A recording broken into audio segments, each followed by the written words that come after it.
Happy January 29th, JLD here, and welcome to MicroStrategy Today. In this show, we'll be talking about the 5 drivers of the MSTR moat. We'll be talking about the Czech central bank buying 7 billion of Bitcoin, game theory activated, why Jeff Park thinks that Strike is a near perfect instrument. And I have 2 great video clips, one of Michael Saylor talking about the Bitcoin reserve, exciting things there. And then also a great video clip of Michael Saylor talking about the digital transformation. And this is not financial advice, but please do comment below where you're watching from. Your comments are very meaningful. I respond to them all.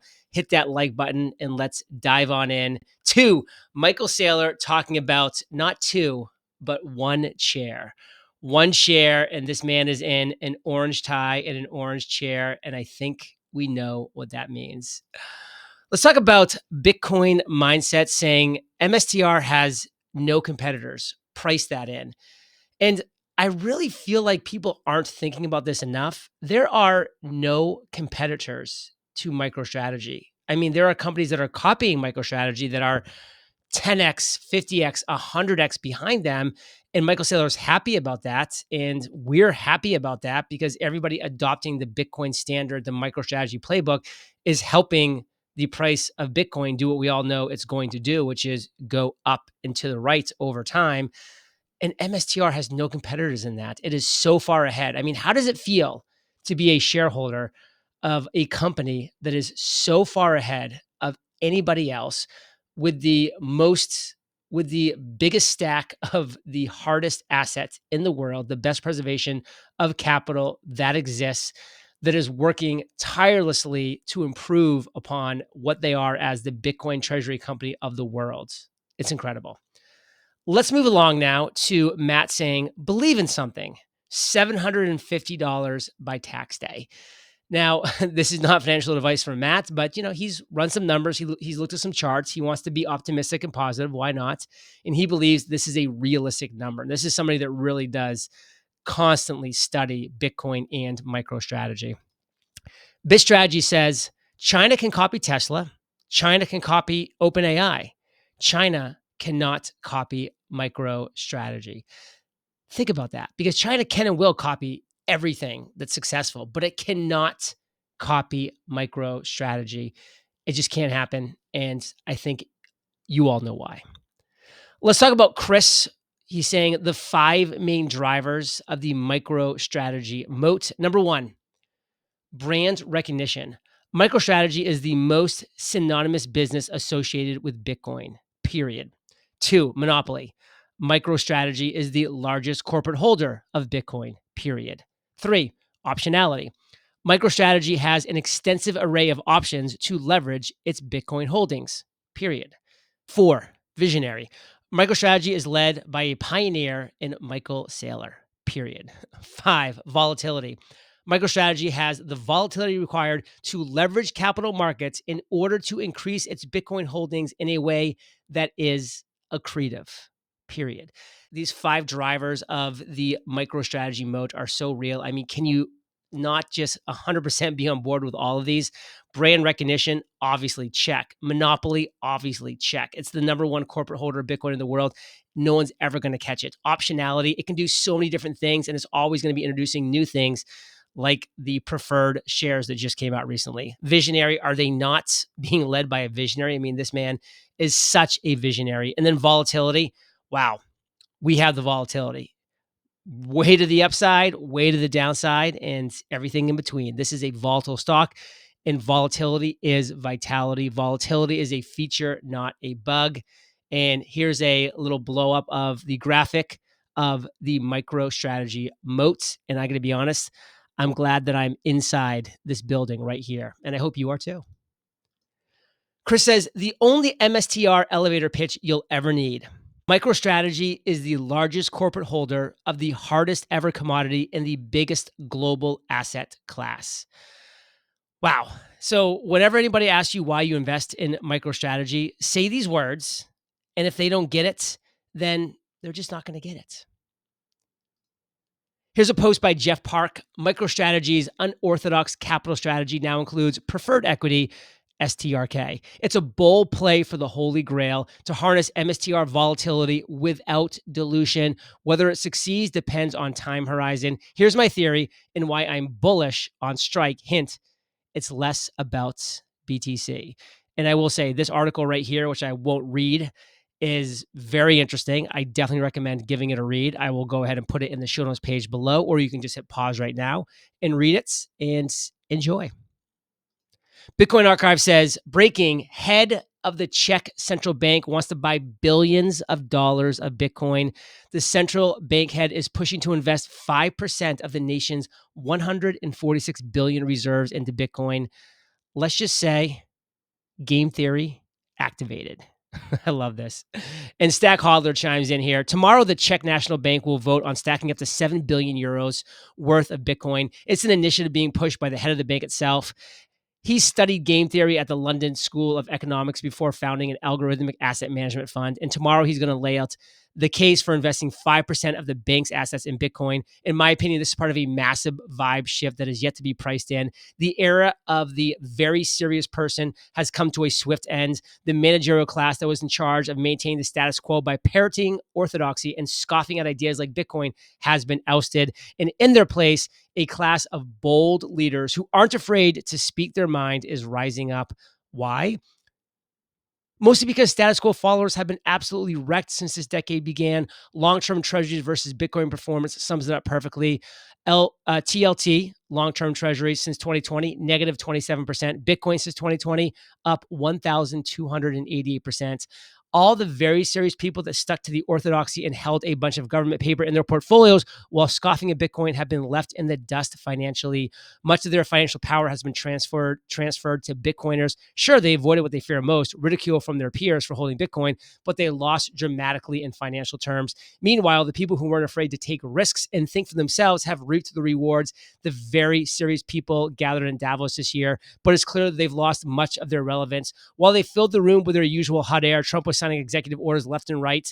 And I'm just going to say Alice Michael was crafting his pitch to convince his peers to become the first central bank to stack BTC. Set aside how you feel about these things personally. When you see a sitting president talking about taking over Greenland and annexing Canada, you might want to start questioning orthodoxy. We've clearly taken a wrecking ball to the Overton window. The world you think you know is changing in front of your eyes. You must adapt. You must understand that Bitcoin is always one headline away from teleporting to much higher numbers. And all it takes is one Billy Big Balls at a major central bank or government to start unabashedly stacking Bitcoin. The dominoes could be closer to tipping over than you realize. Oh, man. Talk to a Stack Hodler.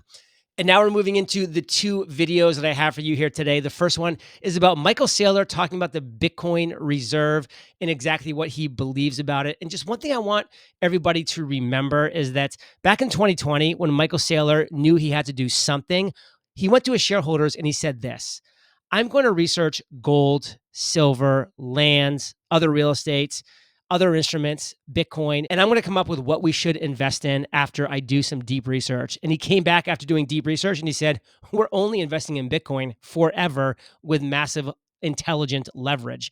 And he's done that and he's crushed it. This, in my opinion, in Michael Saylor's opinion, it seems as well, is what the US government's doing. They're saying, hey, we're going to go study what the options are, learn about them.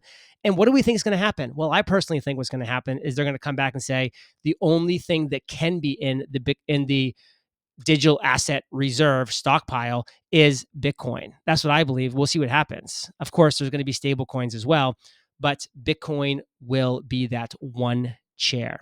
So take that away, Michael, when you talk about that, and then get into the shift from the digital information era, and let's enjoy. These are my comments on the United States Strategic Bitcoin Reserve.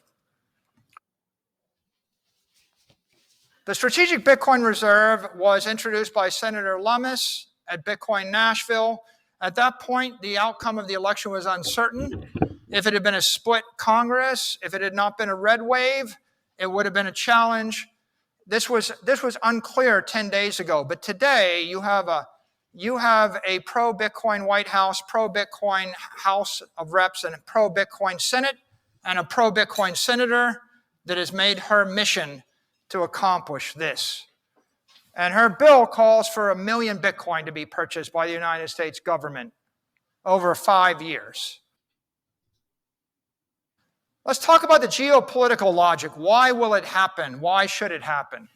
Well, first of all, it establishes a fair, equitable, and peaceful system to resolve political differences. We know that Donald Trump's in favor of ending endless wars. It's better to have a business outcome than a military outcome to solve problems. Go back. And this supports prosperity and usher in a Pax Americana in the 21st century. Right? This establishes Pax Americana 21.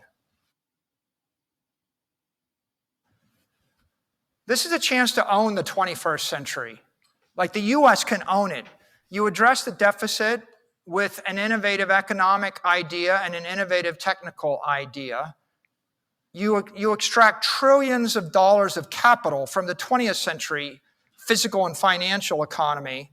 But as the money flows out of physical and financial assets, it flows into Bitcoin, and the United States can own all the Bitcoin. So the United States is the beneficiary of the passage from the 20th to the 21st century. Own the 21st century. This is where all the money's going. You might as well buy it before it gets there. This cements the US dollar as the world reserve currency, and it also establishes a world reserve capital network that the US also owns and controls. Right? The best way to protect the dollar is make sure that we retire the debt and we become rich. The next best way to protect the dollar is to make sure that if anybody ever considers a different capital asset other than the Treasury bill, you own it. Well, there's only two capital assets that make any sense. The 20th century asset was the Treasury bill. The 21st century asset is Bitcoin. If you own both of them, you can't lose. You can only win. Any movement away from treasuries is going to go toward Bitcoin. The obvious thing to do is just buy it before everybody gets there. They either won't go and it won't matter, or they will go and you'll be a beneficiary then too. The other geopolitical brilliance of this is that you're attracting foreign capital to the US from our enemies. People are selling Chinese real estate, Russian real estate, African real estate, South American real estate. Everything in the world, they're selling it, their capital, the securities, the bonds, they're selling that in order to buy Bitcoin. And so everybody in the world, if you had $1 billion and you lived in Mexico, would you trade it for $1 billion in the US? Yes. Would you trade all your money in Cuba or Venezuela or China or Russia for a US real estate? Yes, you would. But you can't. You can't do that, right? It's impossible for Russian oligarchs to sell their Russian real estate and buy Manhattan real estate. But what they can do is buy Bitcoin. When they do, if we own it, we benefit from it. So this is about attracting capital from everywhere else in the world, bringing it to the US, where it creates US jobs, US prosperity, enriches US corporations, US institutions, US citizens, and the United States municipal, state, and federal government, right? You want all the money in the world to come to you. And if they wanted to buy the land, it's like, well, I don't know if I can sell them the land, but they can just buy Bitcoin, and then our Bitcoin goes up by a factor of 100. This is the impact of the Lummis bill. If you crank in the assumptions, if we implement the Lummis bill, well, we're going to overcome and we're going to get the debt under control via good tax policy, good technology policy, good industrial policy, innovation, AI, robots, the like. But as we build the Bitcoin position to $17 trillion, we're going to retire and convert the net debt position to be something which is very de minimis. So, yeah, is this a good idea? Yeah. Why? Because if I'm wrong, it costs nothing. If I'm wrong, it costs nothing. You're paying for it with money you printed, which costs nothing. It's literally like a penny on $100. It's like 1%, 2%, 3%. If I'm wrong, it costs nothing. If I'm right, you solve all your problems. How much did it cost to listen to Beethoven's Seventh Symphony, in 1850? You have to be a king. You have to have 100 professional musicians, right? The kings actually had their own royal orchestras, and they hired and retained 100 musicians to be always ready to play for royalty. And I guess you can calculate what it costs. In the Western world, a full orchestra is millions of dollars a year, and you divide it by listening 20 times, and you conclude that it's extremely expensive. On the other hand, I could deliver you Beethoven's Seventh Symphony on a phonograph record for the price of the record player and the phonograph. And then when we finally dematerialize the phonograph, the record player, and the record itself, and we drop them into a file that runs on an iPhone or an Android phone, now you could give Beethoven's Seventh Symphony to everyone for the cost of the electrons, and that's probably not even a penny. So you want to give music or culture to everybody on Earth, you got to do it digitally. That's what created the internet wave. That was very characteristic in the mobile wave. But there's a fundamental distinction between information and energy. And so I would say the first generation, the first 30 years was the digital transformation of information, and information is non-conservative. I can give you my copy of Moby Dick as a book, and I'm transferring something embedded in energy, and if I give you the book, I don't have the book. But if I send you the PDF file of Moby Dick, I still have the file and you have the file. We both have the book. So I can give all 8 billion people the book in a non-conservative way if it's information. But if there's energy in it, energy content, I have to transfer the thing from me to you. So the first 30 years of this revolution were all about digital transformation of information. And only recently we moved into the next stage, which is the digital transformation of energy. And the conservation of energy is one of the most basic laws of physics. And conservation of energy means that potential energy becomes kinetic energy, but then the potential energy is gone. When I'm up here and I dive to here, I'm no longer there. And if I could dive to here and also be there, the universe would work, right? So I think Bitcoin represents the most profound application of the creation of digital energy and the channeling of digital energy.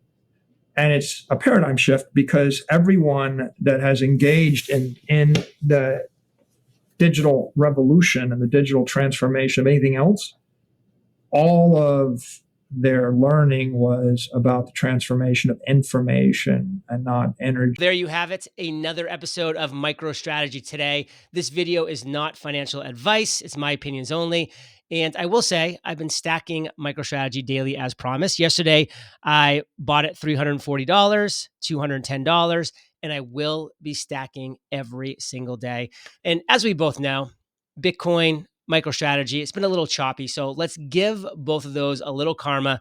Comment below for some karma. Give me a little shout out as to where you're watching from, what's going on in your mind right now. Give a like to the video for the same karma. And remember, there is no second best. What's the second best? There is no second best.